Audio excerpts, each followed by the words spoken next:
It's Wednesday, June the 1st, 2022, and welcome back to GoodFellows, a Hoover Institution broadcast examining social, economic, political, and geopolitical concerns. I'm Bill Whalen. I'm a Hoover Institution Distinguished Policy Fellow. I'll be your moderator today. I'm glad to announce that I'm joined by our usual suspects, three wise men we jokingly refer to as the GoodFellows. That would be the historian Niall Ferguson, the economist John Cochrane, and the geostrategist Lieutenant General H.R. McMaster. Now, one thing you should know, this is our last GoodFellows episode for the season. We're going on something of a summer hiatus, so we had to figure out how to end the show on a high note.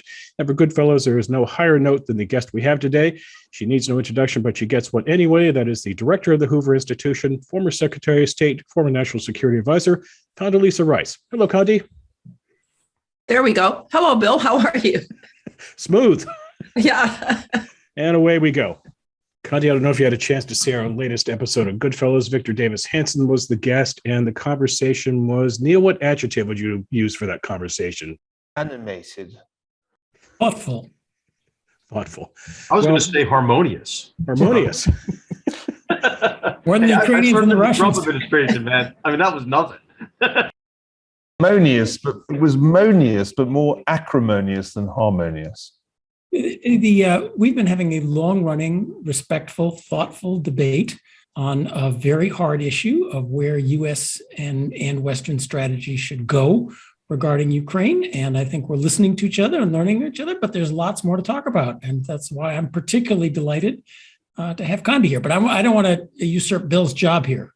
Tee it up, Bill. Let's go. Okay, so Connie, I was going to read you three passages from the president's op-ed last night in the New York Times that I trust you read, but I don't want to chew up the scenery here. Let's go in a different direction. This war began on February the 24th. Friday the 3rd marks 100 days. We see reports Russians are making advances in the east. They are also hemorrhaging both weapons and manpower. Ukraine is getting weapons. They want more weapons. Where is this going? What is the conclusion going to look like, Condi? Well, I think this is going to go on for a while, but let's start with the very basics here.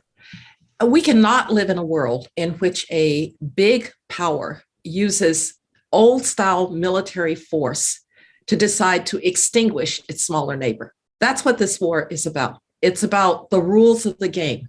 Do we really want to live in a world where it really is just the mightiest? And if you think about poor Ukraine actually signed an agreement in 1994 that they were going to have their territorial integrity guaranteed if they gave up their nuclear weapons. And by the way, they had sufficient numbers of them because they were the weapons of the Soviet Union. So they give it up. They play by the rules. They have democratic elections. They move closer to the West because that's where the people of Ukraine want to be. And what do they get in return? They get a full-scale invasion that looks like 1938, 1939. And so the world simply can't live with that. And the United States is the most powerful country in the world, can't live with that. Just imagine what that would say to every other dictator in the world about just use your military force as you will, destroy your small neighbor. And by the way, I know Vladimir Putin well. And he used to say to us, well, Ukraine is a made-up country. Right. Just think about that. It's not actually a country with its own history and its own language and its own traditions, when, of course, Ukraine has all of those. So this is a matter of principle. Sometimes you have to fight for principle.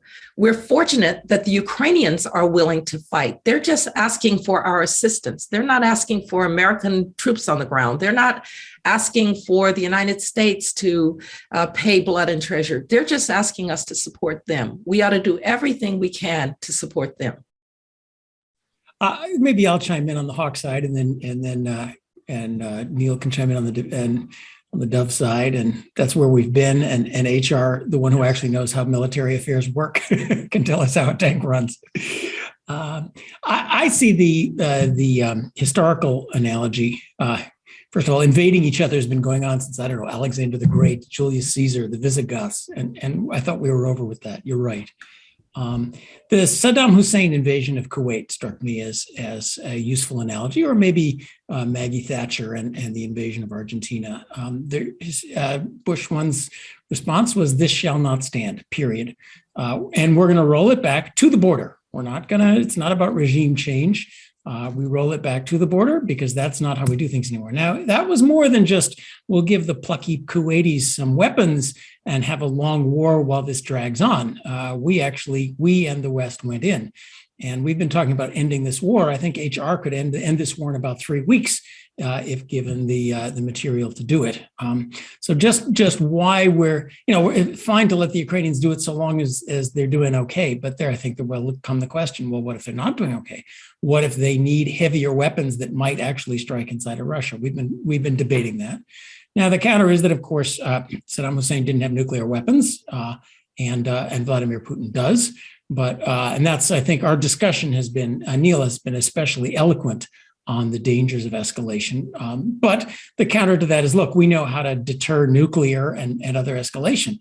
1 foot inside of Poland triggers a NATO reaction. A nuclear triggers all the sorts of things that make it, and fairly clear that Russia doesn't want to go there. They may talk about it, but they're not going there. So I think that would be the hawk point of view. I don't know if we want to call it hawk, exactly what you said. This shall not stand. And that means every Russian foot has to be out of exactly what we promised, the territorial integrity. This is our kind of last chance to make the word of the United States and the West count after lines in the sand, after giving up on the 1994 and 2014, after abandoning the Kurds, after God knows how many other things.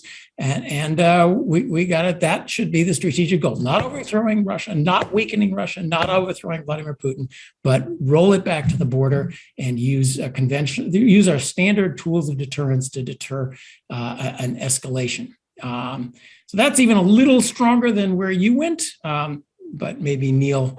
I don't know who wants to go next. Well, look, I'd like to go to Neil next. Neil, let me read you paragraph 9 from what the president wrote in the New York Times. Quote, "I will not pressure the Ukrainian government and private or public to make any territorial concessions. It would be wrong and contrary to well-settled principles to do so."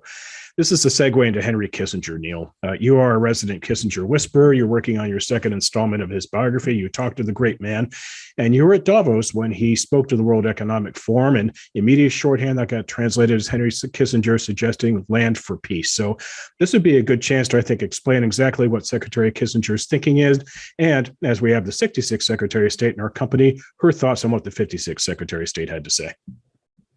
I was amazed at the press coverage of what Henry Kissinger said at Davos last week, because it seemed entirely at odds with the words that he used. The headlines were essentially, Kissinger urges Ukrainians to give away territory. President Zelensky presumably read those headlines rather than studying Kissinger's remarks, and accused him of appeasement, mentioning the dread date 1938, as if Henry Kissinger needs a lesson about Munich. 1938 was, of course, the year when his family left Germany and moved to the United States. If you actually go back to what Kissinger said, he said 3 things. First, he pointed out, not quite as assertively as he might have, that in 2014, he wrote a piece at the time of the first Russian incursion into Ukraine, warning that if we persisted with the idea that Ukraine might ultimately join NATO, that would likely lead to conflict, and that a better solution would be for Ukraine to be a neutral state with guarantees. And I think he has a right to say, "I told you so" at this point, because we continue to talk about NATO membership without ever showing any sign of delivering it. And I think that's part of the reason that we've ended up in this situation, part of the reason I stress. The second thing he said was the most uncontroversial thing of all, that there needs to be a peace. The war can't go on indefinitely. It's a hugely disruptive war, and not just for Eastern Europe, and that peace needs to be based on the status quo ante. Now, I wonder if journalists don't study Latin anymore, because the status quo ante bellum means the situation before the war. Now, that's a critical issue, because it seems to me what we're really implicitly talking about is which borders of Ukraine are we seeking to restore? If it's the borders as they were on the eve of the invasion, February the 24th, that is a very different thing from the restoration of the borders of Ukraine prior to 2014, because that would include restoring Crimea, as well as parts of Donetsk and Luhansk to Ukraine. Now, Zelensky has on multiple occasions said that that's not actually what he's aiming at, that the borders pre-February 24th will suffice. So quite why anybody was attacking Kissinger on that score, I can't imagine.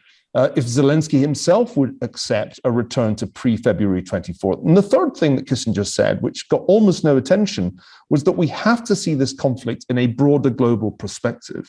And we have to recognize that a much bigger risk than anything we currently see is actually for the United States and China to end up in a conflict.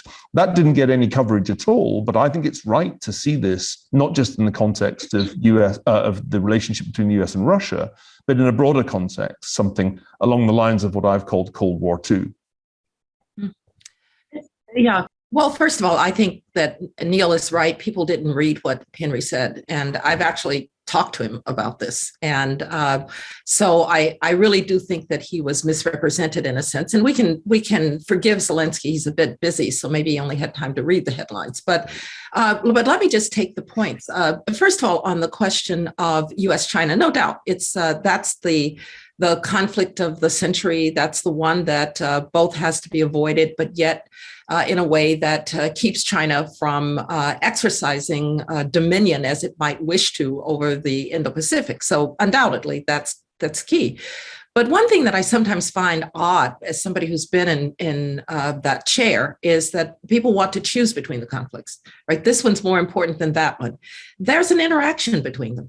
So what happens with Vladimir Putin will certainly inform Xi Jinping as he goes forward. And so if you really do believe that the US-China conflict is the conflict of the century, so to speak, then you want to make sure that Vladimir Putin does not win. And so those who say, well, we really ought to be thinking about China, no, you really ought to be thinking about the messages that Xi Jinping might take if Putin were to be successful. I just want to take on this question of land for peace. Look, at some point, there will be some kind of settlement. I was secretary when Georgia was invaded by the Russians. Maybe one thing that's not quite understood is the Russians kind of ended up back where they were in Abkhazia and Ossetia, where somebody stupidly had decided there should be Russian peacekeepers in Abkhazia and Ossetia before that war. But they didn't take the capital, Tbilisi. They didn't overthrow the Saakashvili government. And in a sense, that's already been achieved in this war in Ukraine. But what we have to say, and I was glad to see the president say it, is that this has to be Ukraine's decision. We have no right to tell the Ukrainians what the war aim is here, given the atrocities that they have suffered, given the boldness of the Russian assault, given that I think the Russians intended to take Kyiv and overthrow the Zelensky government. Right. It has to be Ukraine's decision. I watch as the Russians are being successful, quote unquote, in the East. I'm not surprised. Supply lines are shorter. Maybe HR can speak to this. Mm-hmm. I'm not at all surprised that they can do things in the East that they couldn't do in and around Kyiv or Kharkiv. But our job is to put the Ukrainians in the best possible position when the peace talks start. And so if we think about that as the strategy, then that's a coordinated discussion with the Ukrainians. And I want to say just one final thing about this NATO issue. Mm-hmm. There was a matter of principle here too, that NATO has a policy that it is open to any democracy in Europe. And to say to people who have suffered under Soviet oppression for 70 years, oh, by the way, we'll just say that you're outside of the NATO, out of it sounds a bit like Atchison and South Korea. It invites a problem. And so I can also tell you that I spent a lot of time with Vladimir Putin, and not until issues of whether we would put missile defenses in Eastern Europe, not until that moment did he ever mention NATO expansion. If actually this had been about NATO and Russian concerns about their security, don't you think he might have brought it up with George W. Bush or with me? He didn't. That's an excuse.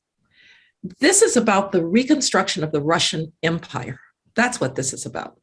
And those who keep citing NATO are just, with all due respect, Neil, reading right into the Putin now redefinition of what the issue was.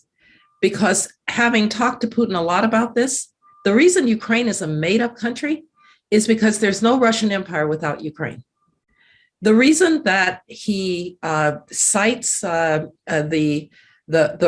Russians, the 25 million Russians who are outside of Mother Russia, is because this is about the Russian Empire. And so when we begin to understand that, we will understand why the Poles and the Czechs and the Balts wanted to be in NATO, because they knew that that would be a deterrent to Putin. And unfortunately, Ukraine is outside of that zone of protection, and so they were easy pickings. May I respond before we go to HR? I don't think we really disagree, Condi. First of all, I was trying to make sure we all understood what Henry Kissinger had said. And I completely agree with you about that. On the Russian Empire, I'm entirely with you. That was exactly my argument back on January the 2nd when I said war was coming. I think the problem with the whole discussion about Ukraine and NATO was that Ukraine was going to become a member of NATO, but never was the sort of the scheduled date. And that was the worst possible position to be in for Ukraine, to have the possibility, but never the reality of NATO membership. I think if we'd followed through, then I think we would be in a very different place. So I think that's the critical problem. Notice, of course, this has backfired on Putin in ways that I can't imagine he foresaw, with the prospect now of Finland and Sweden joining NATO. NATO will actually be larger as a result of his action. But I sense that there's another point we should be focusing on here. I welcome Joe Biden's article in the New York Times because it's clarified a number of things that were not clear when we last discussed this. It wasn't clear when we last discussed this that the United States was not aiming to weaken Russia as a goal of our support for Ukraine. It wasn't clear that the United States wasn't aiming at regime change in Russia.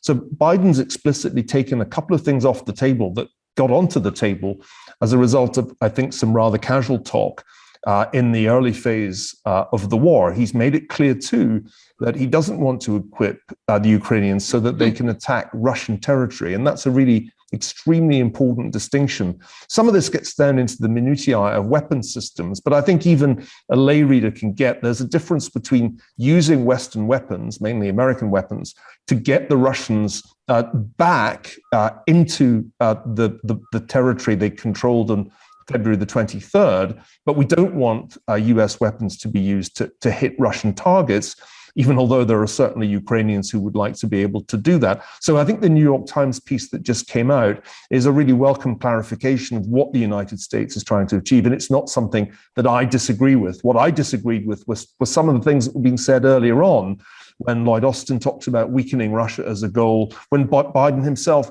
rather, I thought, recklessly said in Warsaw that he wanted to see Putin removed from power. You know, I just like, maybe we could take the conversation to what do we do now, and then to Henry Kissinger's third point that Neil summarized, which is, okay, what are the global implications? And I think what we have to do now is do everything that we will do, even as this gets worse, right? I wish we had, before February 23rd, February 24th, provided the kind of weapon systems that might have deterred the war in the first place. And I think the president still can't shake this, this desire, I guess, to talk about everything we're not going to do. We're not going to provide weapons with this range. We're not going to do, but he keeps doing more, which is good.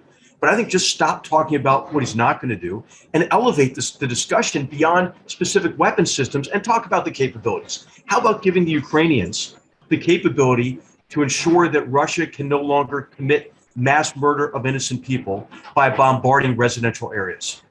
And now, you need a whole range of capabilities, and you need long-range rockets for counter-battery fire, and you need radars, and you need drones, and you need fill in the blank. So I think we should just elevate the conversation to what we're trying to achieve operationally and the kind of weapon systems that the Ukrainians need to achieve those operational objectives. How about taking back control of their coastline, right? So that they're not choked out economically, and the Russians aren't able to hold the world hostage with a food crisis, for example. So I think we ought to talk at a higher level about what to do next. And then from the implications, I think there are three really big implications that there hasn't been enough discussion about. And those implications are in the area of defense, certainly. I think we have to ramp up our defense capabilities, because we've been operating for a number of years under the assumption we can deal with one crisis at a time. Now we know that's not the case. And we know that China's really orders of magnitude buildup of their military, that we're behind. So what are the implications for our defense and collective defense? What are some of the new capabilities we need, but also the capacity of our armed forces to help restore peace, and then to preserve it through deterrence by denial? The second big lesson has got to be energy security. I mean, it's quite clear now it is a mistake to give an authoritarian regime coercive power over your economy through dependence on their hydrocarbon exports. Okay, so what are we doing about that? We're not ramping up U.S. production and exports to make up for the shortage in the global market. We're not adjusting our approach to global warming and CO2 emissions by ensuring that there's a bridge in place with other already reliable forms of energy, like shifting to natural gas or ramping up nuclear power, for example. So energy policy and the integration of energy policy with national security and CO2 efforts to reduce CO2, I think that's well overdue. And then the third topic I thought we might discuss is just supply chain resilience, and the recognition that we have become over-reliant on supply chains that have a single point of failure, China. And we see that from the Russian example and the rending of trade and commerce with Russia because of geostrategic risk. And I think that geostrategic risk is way undervalued vis-a-vis China. But also, I think we see that with China's own policies, the zero COVID and the lockdown and the shortages that has created, and everything from microelectronics to batteries to fill in the blank. So what do you think, Condi, are the long-term implications? What are you thinking that we must do to sort of satisfy, I think, the quite appropriate observation by Secretary Kissinger that, hey, this has global implications? Right. Well, I would cite the three that you did. And let me just say one word about energy security. The truth of the matter is that I don't think anybody really believes that we're going to be carbon neutral by 2050, which means that hydrocarbons are going to be a part of our future for a long time to come. I would rather those hydrocarbons come from the North American platform while we're making the transition, Canada to Mexico with the United States in between, rather than Iran, Saudi Arabia, or Russia. So I think energy policy really does need to be rethought. And we've been doing a lot of work at Hoover on energy policy, on climate change. Nobody says that you shouldn't worry about the implications for environmental sustainability. It's just a matter of doing it in a way that doesn't make your energy security dependent on unreliable authoritarians in the meantime. And so I just wanted to underscore that point. I'd even take it one step above, and I really think we're now questioning what I was a very big proponent of, which is the kind of integrationist, globalist narrative about just kind of one world out there, particularly in terms of trade relations. I think that we're now seeing the downside of having fully integrated into the international economy a big, powerful country that does not share our values. That would be China. People say to me all the time, well, we have a lot of countries in the international economy that don't share our values. Yeah, but not ones of the size and importance of China. In the old Cold War, the Soviet Union was a military giant. At least we thought. Watching them in Ukraine, I'm not so sure, but they were militarily significant. They were a technological and economic midget. Now we have in China military, technological, and economic giant. And that is a different kind of challenge. And so I think going out there now, the idea that it's just kind of one big international economy and you kind of find your place in it, you find the place for cheap labor, you find the supply chains that work best for you. I think we're going to go now to more of a regional and even values-based approach where people will say, I want reliable, safe, supply chains. I want reliable, safe communications. So I don't want Huawei in my telecommunications network. And I think you're seeing significant decoupling, and it's probably going to happen. We're not going to see, I think, investment in technology, frontier technologies by American companies in China and vice versa. So it's, you know, the kind of integrationist, globalist narrative really did dominate international politics for quite a long time to come. And I would just make one other point about the broad implications of this. We haven't actually tried anything, and I'd be interested in John Cochrane's thoughts as an economist. We haven't really tried anything like completely pulling a major economy out of the international economy. You know, we actually isolated North Korea. Who cares? They sell, counterfeit, right. Counterfeit dollars, counterfeit cigarettes, and nuclear parts. The Iranians, well, that's oil and dates and rugs. But the Russian economy, 20% of all titanium, 40% along with Belarus of all potash, 30% along with the Ukrainians of all wheat. We haven't ever had this experiment where the 12th to 15th largest economy in the world is now isolated from it. And I'm not sure that we will fully understand the implications of that for some time to come. So I think there are some really long-term implications here. I'd just like to roll up on a couple of the points, finishing with this last one, because we left hanging one, I think, very important one. The idea, just go back to this ends on whether it's Ukraine's decision. So I'm an economist. Decisions are made subject to budget constraints. It's not what you want, it's what you can get. And I think what Zelensky's decision is, what his aims are, if he had the Second Cavalry with H.R. McMaster working for him, his decision about what he wants would be a lot different. This war ends with how much we're willing to supply them. Depends a lot on where this war ends. And so I don't think we can just punt and say this is Zelensky's decision. And in fact, I don't think it's right to. We talked a lot about this being important because we want a safer world. We want a world in which people don't invade other countries. Poland, Latvia, Lithuania, they want a world where other countries don't invade. They have a big interest in it. And we've been talking about how we want to send a signal to Xi Jinping. Zelensky doesn't give a damn about Xi Jinping in Taiwan. So letting him decide where this war ends puts in his lap the question of what signal gets set to Xi Jinping. I don't think we can avoid our role in how much it sends just by how much we're willing to supply. Do we give him the tools to declare that status quo ante was 2014, not last February, and that you get little green men, but you don't get armed invasions? I think that would be dangerous. So I think we can't avoid facing our decision about where this ends. Now, back with this, I was bottling that up, but the conversation went on to China.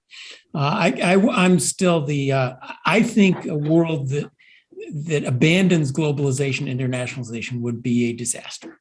A lot of our economic growth, a lot of the well-being we have depends on this trade. China depends on trade with us more than we depend on trade with China.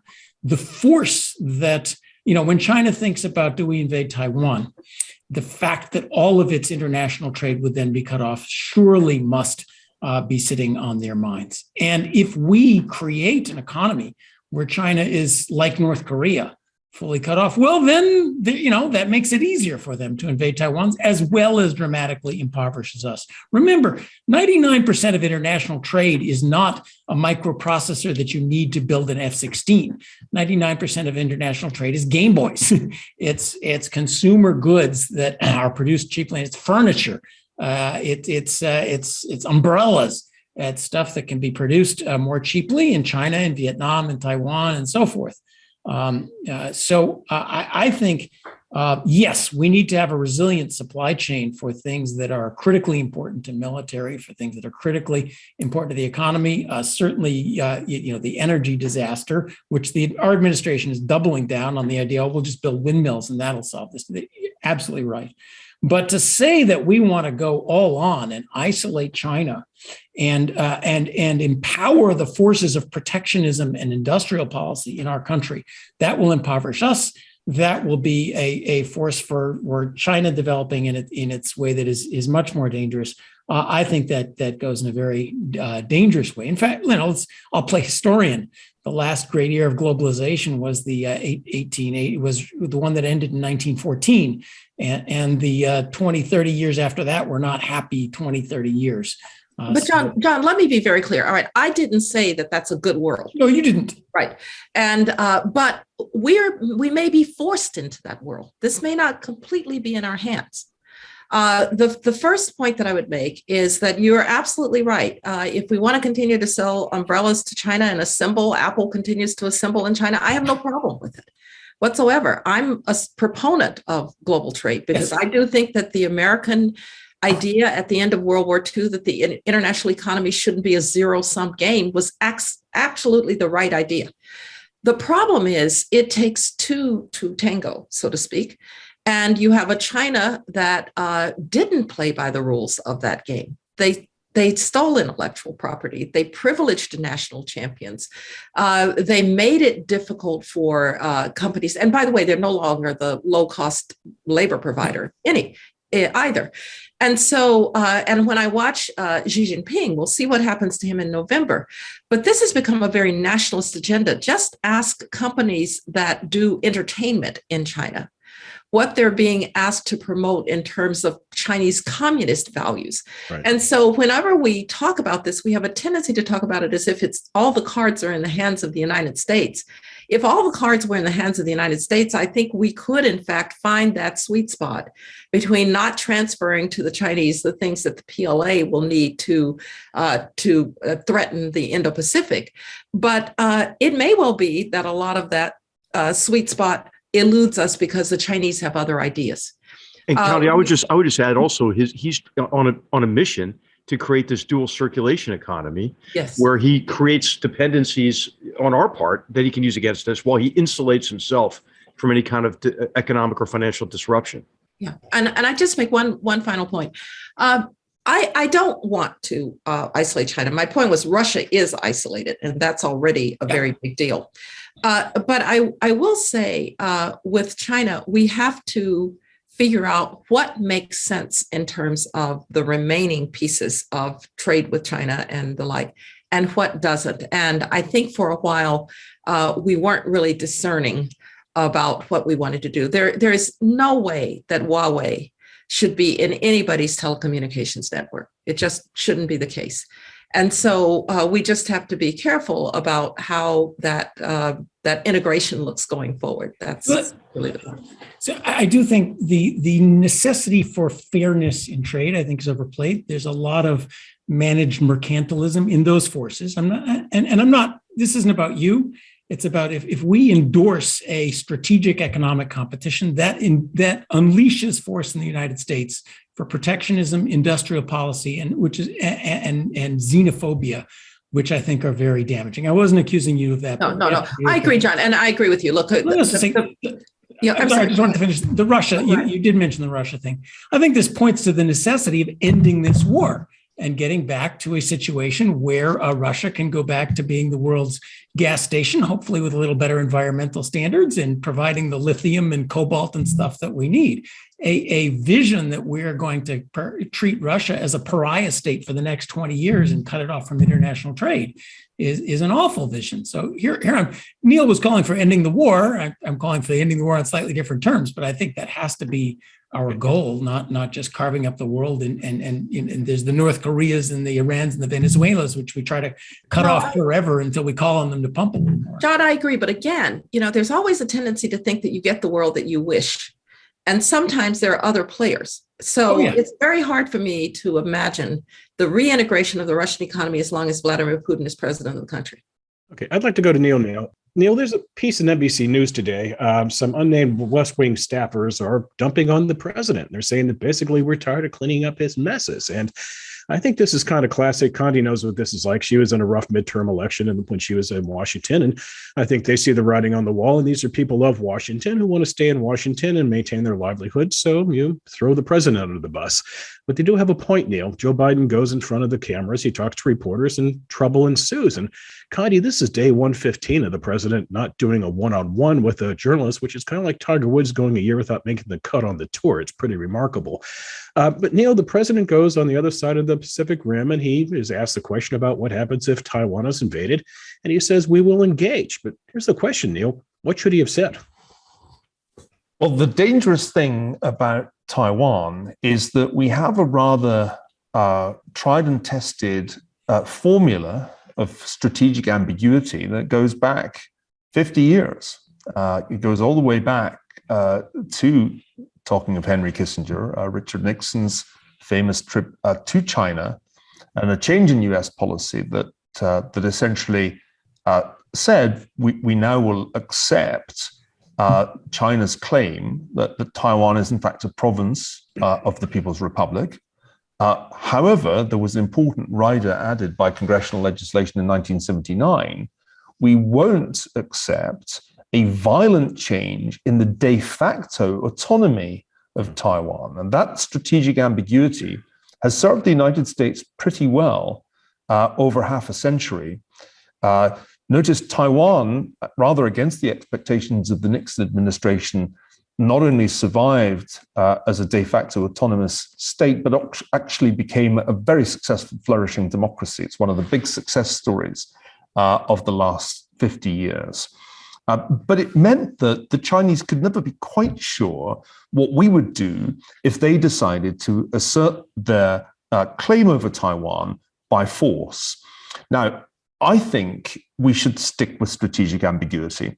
And it's dangerous for us to make unambiguous commitments to Taiwan, because if we do that, we do set ourselves potentially on the path to collision with China. And one of the things I agreed with very much when I listened to Henry Kissinger last week was his point that a confrontation between the United States and China would be a catastrophic event for the reason that Condi said earlier, the scale of the resources on both sides and the formidable military technology that both sides can now deploy. It's in many ways a scarier Cold War than Cold War I if it turns into a hot war.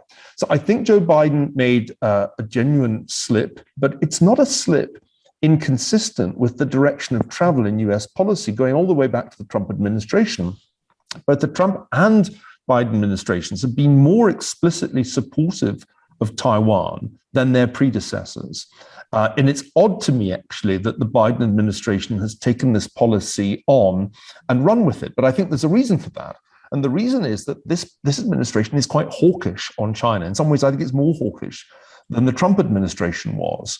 My sense is that if Trump had been reelected, he would have sought to do a deal with Xi Jinping quite soon after that, because I don't think Trump was particularly committed to the ideological dimensions, or indeed even the geopolitical dimensions of this. He was interested in the trade war, full stop, end of paragraph. So we're in a rather odd situation in which the Biden administration is more hawkish on China than Trump was, and it tends to broaden out its hawkishness, whether it's on Taiwan or Xinjiang, on a range of other issues.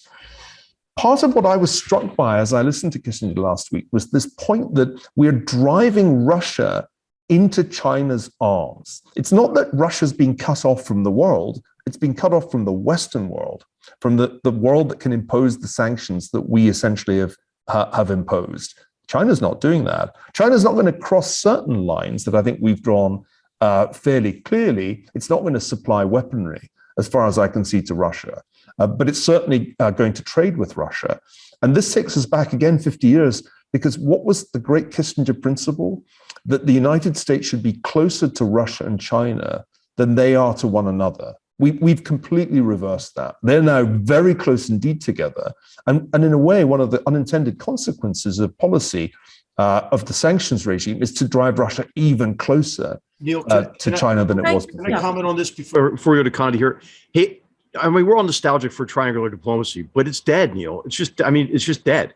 And it's dead because of Russia and Xi Jinping, not us driving Russia into the arms. I mean, they met each other 32 times, Xi Jinping and Vladimir Putin. They professed their enduring love for one another just prior to the Olympics and said that our partnership has no limits. Putin did Xi Jinping a solid, by delaying the offensive against Ukraine, the renewed offensive against Ukraine till after the Olympics. Xi Jinping and Putin essentially declared victory over the free world just prior to the Olympics with their announcing the new era of international relations. So I think triangular diplomacy is dead, not because of anything we've done, but because they've made their bed together. And I think we have an opportunity not to separate them, but to glue them together, to hang Ukraine around both of their necks like a lodestone, and maybe even just win Cold War II soon after it began. I mean, I think the opposite approach is what's relevant today, although obviously the approach to triangular diplomacy in the context of the Cold War made sense during the Kissinger-Nixon period. But kind of, I'd love to hear your view on this. And this is sort of the grand strategic implication, right? Right. And I'm more where HR is on this. I think one of the problems with great geostrategic thinkers that think in a more realist version, that what countries consist of doesn't matter that much. It's really their assets and their power and balance of power, is sometimes ideology does matter.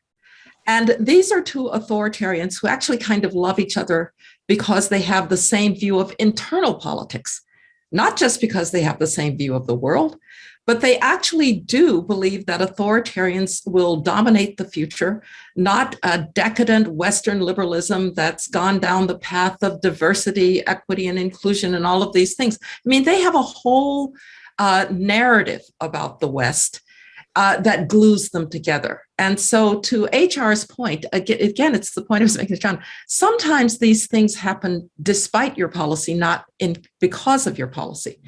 And I think Putin and Putin and Xi Jinping kind of deserve each other at this point, because I do wonder what Xi Jinping is thinking about having tied himself to a homicidal maniac who is bringing sanctions down across the world. And indeed, the Chinese are being very careful.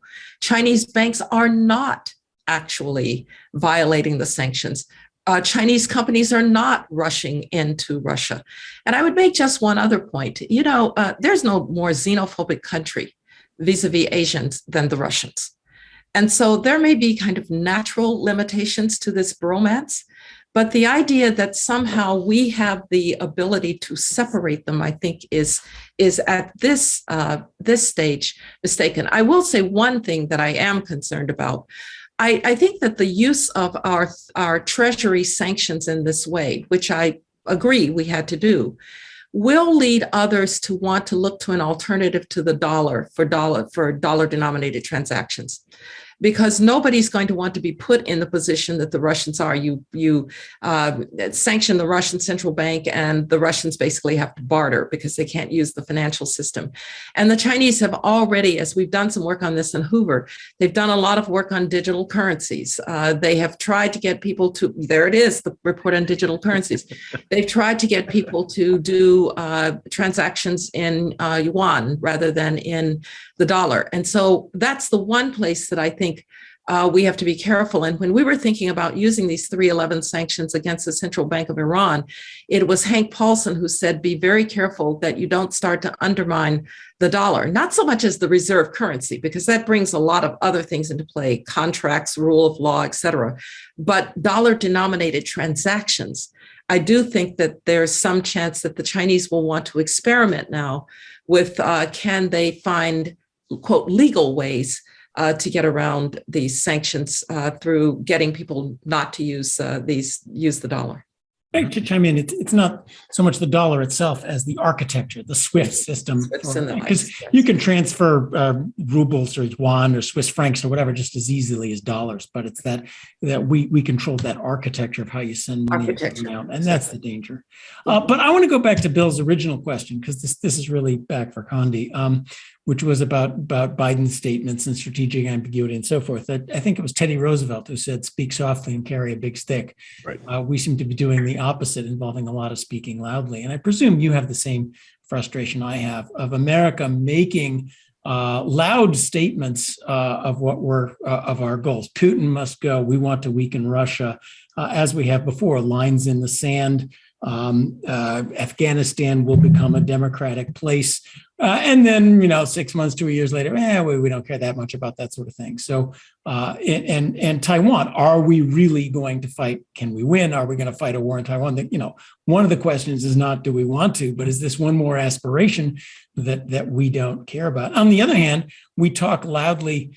Not only do we make promises that are that we don't intend to keep and that we will bail out on later, we keep talking loudly about what we won't do, taking ambiguities off the table in the other direction. No, there won't be a no-fly zone. No, we won't give them anti-ship missiles, all sorts of things we won't do. That this must be, as a professional in diplomacy, I presume your advice would be like Teddy Roosevelt and just shut up for a while.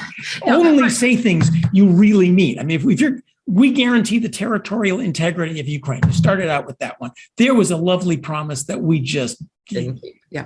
Well, Neil's point that I really absolutely think we should never have said something about weakening Russia. And we should never have implied regime change in Russia. I think those were mistakes. That makes the escalation so much more dangerous. Exactly. I wouldn't keep talking about what we won't do in terms of weapon systems, in terms of the battlefield, because actually our best work right now will be to make sure, as I've said, when Ukraine does decide to go to the negotiating table, they're in the best possible situation. And that may require us to do things that right now we're not willing to do. Are we really going to sit and let the Russians, with the entire world saying they should not quarantine the wheat exports from Ukraine? Are we just going to let that happen? And I'll say one other thing. They've made not very good use of the UN. I know we all, particularly conservatives, we all kind of roll our eyes when we talk about the UN. But you could, I think, force the Russians' hand on something like the worldwide food problem that they are costing the whole world by their essential naval blockade of Ukraine. So I don't think we've played all the cards that we could. And I completely agree. Be quiet. Bob Gates, my colleague, who is defense minister or defense secretary for both, it shows my European training, but defense secretary for both George W. Bush and then for a while in the Obama administration, has a little sign on his desk. It says, "Never pass up an opportunity to shut up." And I actually think that in diplomacy, sometimes it's better to be quiet and let your actions speak. So it's been said that I could use that sign on my desk. But I want to press it. Now, people don't do this because they're dumb. It strikes me that there's the strong, why are you doing it? Why are you saying things like this? Well, why are you saying we're going to take our troops back in 6 months when we all know that's a stupid thing to do? Well, you're doing it for domestic political reasons. You're trying to get a little bit ahead in the polls. And that it betrays a great weakness that you think it's so important to score a few domestic political points at what must be obvious. You've been there, that this is a terrible idea from the point of view of negotiation, but it's so important for us to get a little blip in the polls for a while. I think of Eisenhower. Yeah, can I say something just quickly, just because you bring up such an important point, John? You know who didn't do that was George W. Bush and Secretary Rice on Iraq in 2006 to 2007 with the decision for the surge, which was absolutely the right decision to make and cut completely against what made sense from a domestic political perspective. So I just wanted to point that out. I think that is an example of principled leadership that is often overlooked. And Condi, thank you for your role in that period of time. Well, there's your own role in that, I just have to say. Perhaps there's an ability to have an administration that says, we're worried about the election. Let's at least put it off for a couple of years and let this thing bear fruit. But we see. I have to tell a little funny vignette, and I know Bill wants us to move on, but it's just such a funny moment because Steve Hadley, the Deputy National Security Advisor at the time, and I was National Security Advisor, and we had a National Security Principles meeting, and we talked about what we might do in this particular case. And we went to President Bush and we said, "Mr. President, we think the best thing to do with this, but we don't know if you can handle that politically." And he looked at us and he said, "Did you two ever run for anything?" He said, "Tell me the best thing to do in foreign policy. I'll handle the politics." I think that's the way you want the president to be. One last thought before we move on, Bill. This has been a very high-level discussion, but let's not forget that things are happening on the ground as we speak in Ukraine. The Battle of the Donbass is an extraordinary bloody battle. Yes. Zelensky just conceded the kind of casualties up to 100 a day that Ukrainian forces are suffering. And in fact, the direction of travel has been slowly and unfortunately very painfully in Russia's favor. It could be that the Ukrainians launch a successful counteroffensive, perhaps in the area around Kherson.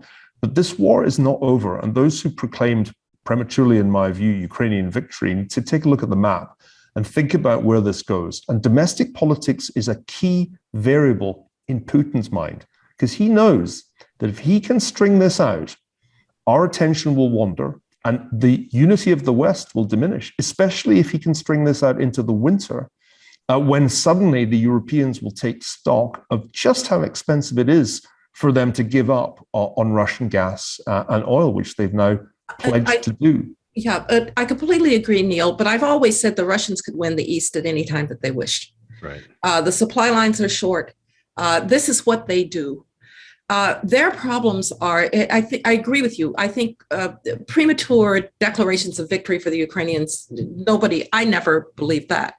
And the Ukrainians are suffering terribly, which is why I think Zelensky may decide at some point that he wants to, quote, sue for peace, or Putin may decide that having won the East, he will sue for peace. We don't know.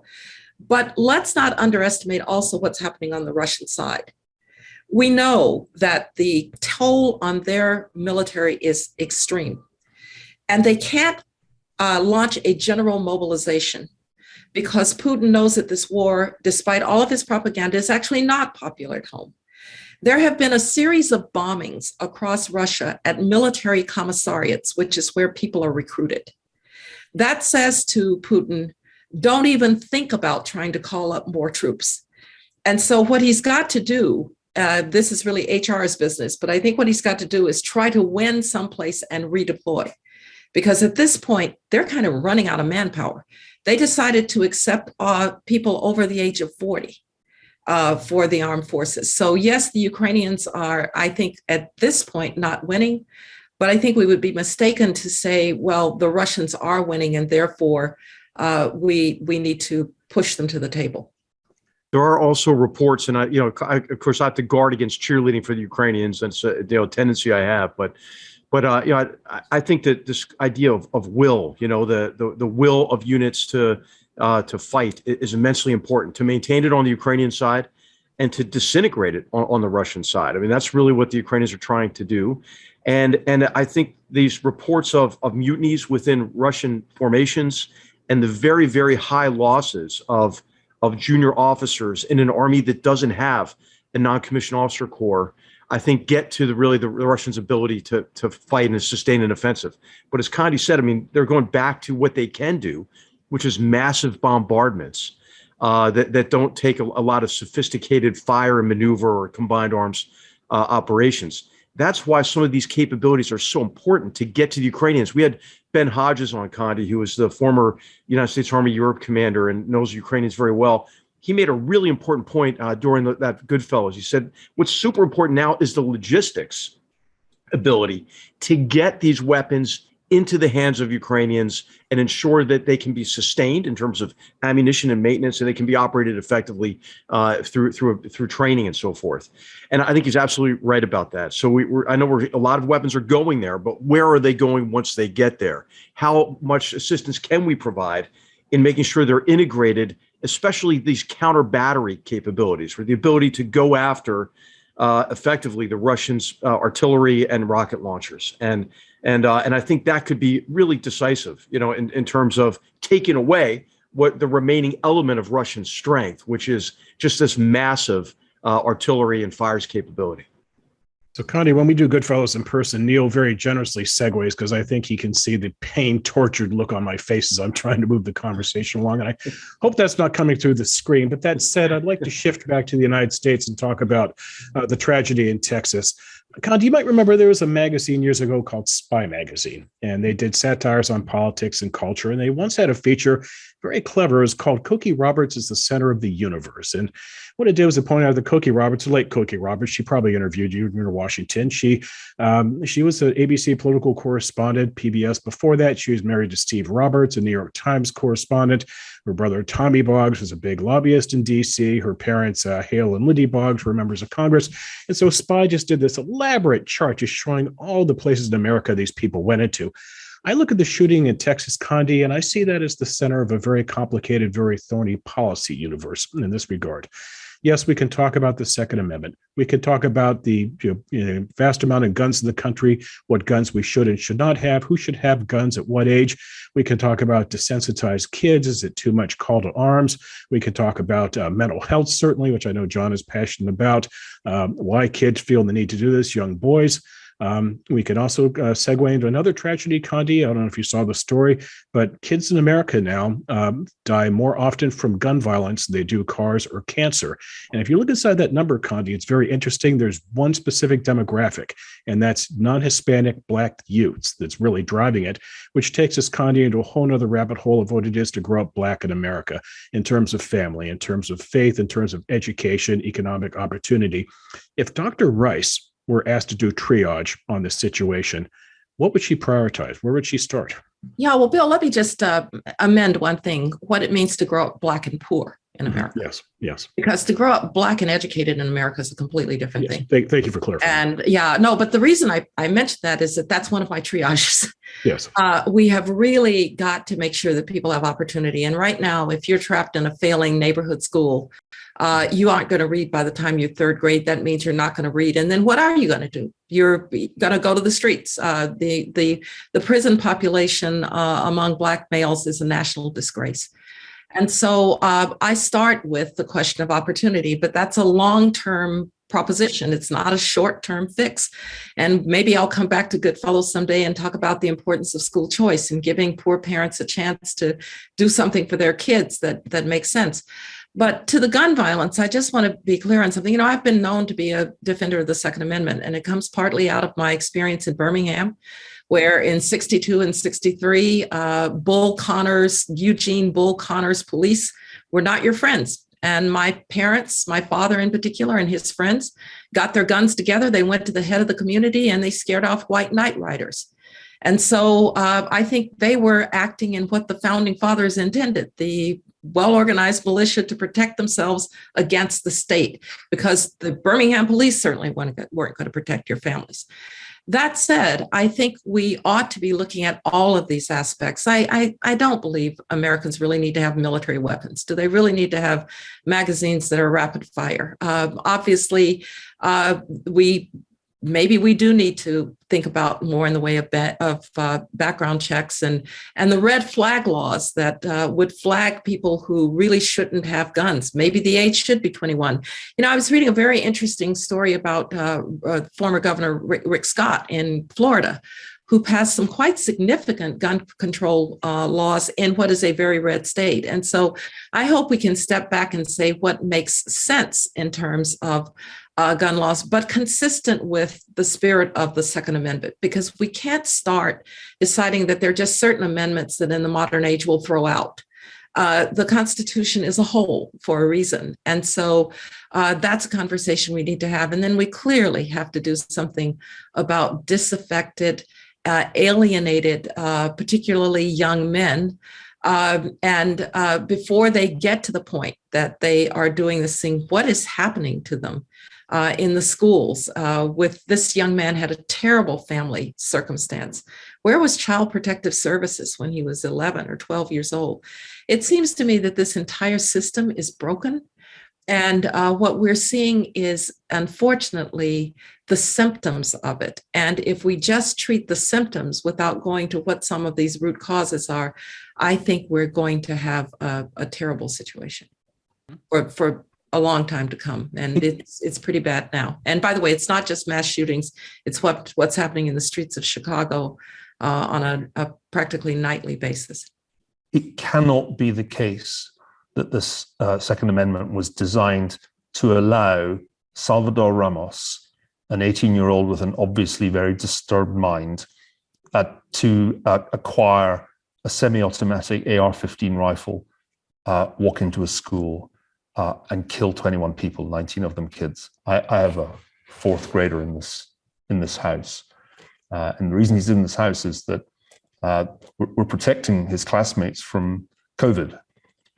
More effort seems to go into protecting kids from a disease that in fact predominantly kills the elderly than goes into protecting them against a completely crazy and dysfunctional situation in this country. Mental illness can only explain a part of the problem. There are crazy people in all countries. But only in America can crazy 18-year-olds get hold of weapons as powerful as that. We don't need to revise the Constitution. We don't need another amendment to fix that problem. As Condi says, we need to identify what it is that made that possible and stop saying over and over again, this can't be fixed politically. Right. If we can't fix this politically, it gets hard for me as a father of two small boys to feel that I live in a sane country. It's absolutely extraordinary that our political system, despite a succession of massacres like this, is unable to address the ease with which this and many other disturbed young people, because this is a pattern, it's not like this just happened, can get hold of incredibly powerful firearms. Until we address that issue, it's going to make the United States look like a crazy country to the rest of the world. I don't want to be grumpy about this one. I think we're doing our readers a disservice. I think, Bill, we thought about this by email ahead of time, by centering it on the Texas thing. We're giving in to, so the media made a big narrative. This was a tragedy, indeed, as a plane crash is a tragedy. But the media made it instantly a narrative about gun control.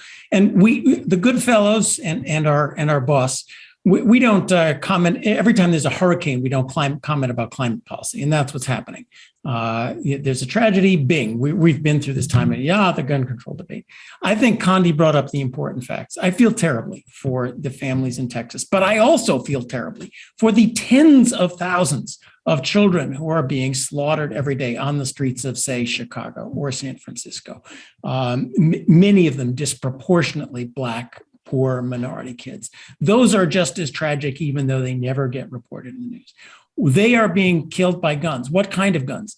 By handguns, by illegal handguns that are already illegal. You're not allowed to own a handgun in the city of Chicago. There were 50 shootings over Memorial Day in the city of Chicago, all of them already illegal handguns. And yet the same people who want us to pass more and more laws are unwilling to enforce the laws we have against illegal handguns. The stop and frisk is now gone. Many cities are not prosecuting people who are, you have to take people who are caught with illegal guns and do something about them, not just send them back out on the street again if you want to take this seriously. This is like the famous city who had a crash on a bridge with a 50-mile-an-hour speed limit because someone was going 100 miles an hour and drunk and said, okay, we'll lower the speed limit to 25. Passing laws that we're not enforcing is not normal. The military weapons, I want to hear about guns from the guy here who knows about guns, but the military weapons thing is irrelevant. Actually, my understanding is if you want to shoot up a school, a shotgun would be far, far more useful, or a whole bunch of handguns. These are simply rifles designed for long distances, not short distance, with a bunch of plastic on them that makes crazy young men feel better about them. There are 400 million guns in the United States. Once a year, there's a school shooting. So the safety of, how many guns per year get used in a school shooting? 1 in 400 million. That just to focus on the gun is I think a complete mistake here. Yes, it would be, of course, it's crazy that disturbed 18-year-olds should be able to buy them. But you know why? All the background checks aren't working. All the current systems aren't working. All these guys say on the internet are where they're going to go, what they're going to do. Why aren't the police looking at that? Well, because we're now having situations where 30% of young people are reporting mental illness.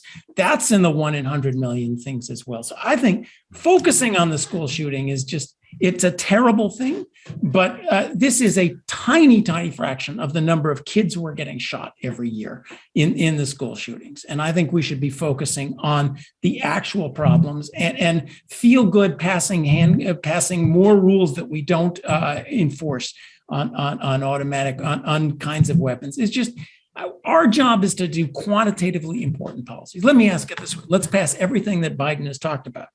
How much is that going to reduce the number of children who get shot every year, or even the number of actual school shootings that go on? It's insignificant. So let's talk about serious policies that are going to make it serious. And Condi had it.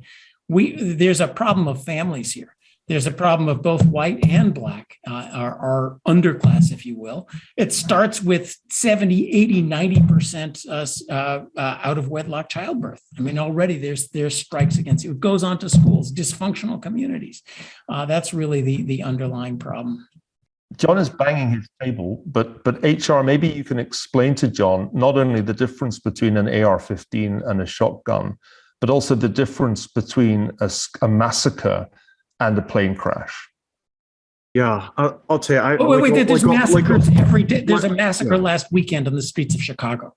It was three times as big as the school shooting. You're conflating things that are really quite distinct, and I think it's dangerous. It was especially to me disturbing that you called what happened in Uvalde similar to a plane crash or even a hurricane, and then went into the multiple shootings that are characteristic of life in parts of Chicago. Can I take the privilege of being the invited guest here to say something here? Look, I think John makes an important point. Places like ours need to actually try to step back from the emotion of the moment, which is it's very difficult to do, because when you see these tiny coffins and you think what these parents are going through, and you think about the problem of the police response and what was really going on there. But at some point, we have to step back and we have to start asking ourselves, what will the data tell us about what might actually work? I would like to, I don't know if we will one day do it at Hoover, but I would really like to see, do red flag warnings work? What would make red flag warnings work?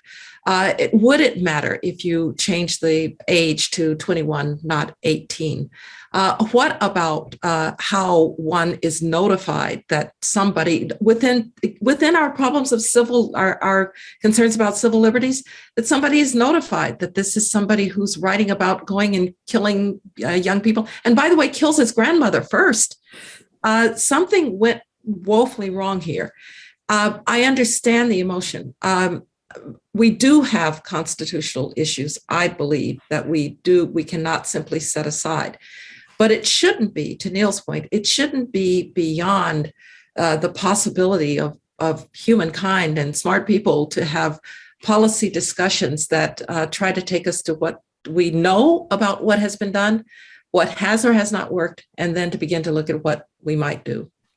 Yeah, I just don't think I can add anything to this. I mean, I'm just like all of you. I'm just sick about it, And when I think of about really anything we could do, we have to be able to trace it back to the cause and measure the effect, obviously. But I just see it as a complete breakdown in community as well, right? I mean, how come nobody knew that he was capable of this inhumanity and provided any kind of warning? And I think it's related to some of the other issues we've talked about on GoodFellows. The effect of social media, for example, and the fact that people are better connected to one another than ever electronically and digitally, but more distant from one another socially and emotionally. So all of those things are true in the United Kingdom. They're true all over the world. But the United States has a peculiar profile here. It's not that I'm too close to this. Maybe the reason that I'm taking this position is that I'm further away from it. From the vantage point of anybody who grew up outside the United States, this is a truly astonishing state of affairs. I don't think Maureen Dowd is entirely wrong to talk of this as a kind of strange human sacrifice. Why on earth do we tolerate a succession of massacres like this? They don't happen in this way, on this scale, and with this frequency anywhere else in the developed world. Neil, if I may, again, to take my privilege is not always being with you. The United States is not Great Britain. The United States is not Norway. This is a big, complicated, diverse, federalized country that has a different history, a different set of problems, and will have a different set of solutions. And unless we recognize that the United States is probably the most complex country on the face of the earth, by the way, I think the only place that even begins to look a little bit like us is Brazil with its interesting ethnic mix. We're not going to solve it by doing what Britain did or doing what Norway did. We have to have a uniquely American solution to this. I completely agree with you. We need American solutions. But I fear that it's not going to just start with saying gun control, gun control, gun control. That probably is part of the solution, but it's not the entire solution. We've got to get at the base of some of our other major problems as well. I just want to add, Neil, I actually completely agree with you, but the actual problem by a factor of 100 or more is the carnage of already illegal small handguns, not the carnage of big looking assault rifles and school shooting. And we could, there's 100 to 1 there on how many people are being, and so let's do something about that. Even there's the kid, there's the society, and there's the gun. But 100 to 1, the gun problem is handguns that are already illegal and not doing anything about that. Guys, I'm getting a cue from our producer that it's time to wrap. Condi, it has been a joy to have you on. Clearly, there are a lot of things we can get into. I'd like to continue this conversation. I, for one, like to continue talking about the concept of student athletes. I might be outnumbered on this panel on that one, but I'm passionate about that. But please come back. I'd love to. Thanks very much. And by the way, thanks to the GoodFellows and to you, Bill, for, I think, creating something that everybody is proud of at Hoover and everybody enjoys. So thanks a lot. By the way, Condi, there was the point this morning we were not sure we were going to have at least 2 of these GoodFellows, and you were about to become a good fellow, and I think that's probably far cooler than having a green jacket at a vest. You got it. Thanks. All right. Well, that is a wrap on our season. 2 notes I'd like to close with. First of all, the death of Ray Liotta, the actor who died tragically at age 67. He is, of course, a cast member of the movie Goodfellas, not Goodfellas, but Goodfellas. What do you do? I'm in construction. Not that we stole that concept, but Niall Ferguson, he is the character Henry Hill, who is, of course, asked by Joe Pesci, "Do you think I'm funny?" We got to get Steve Cochrane on the show, by the way, speaking of that. Secondly, this is our last episode of the season. We're not going to be completely disappearing for the summer. We'll be back from time to time. Easy way to keep track of us, subscribe to this show. And when you do, please rate, review us, and say a few nice words about us. Give us feedback. Give us ideas of what you'd like to hear about as well. So on behalf of the GoodFellows, Niall Ferguson, HR McMaster, John Cochrane, our special guest today, Condoleezza Rice, we hope you enjoyed the conversation. Thanks for watching. Have a great summer.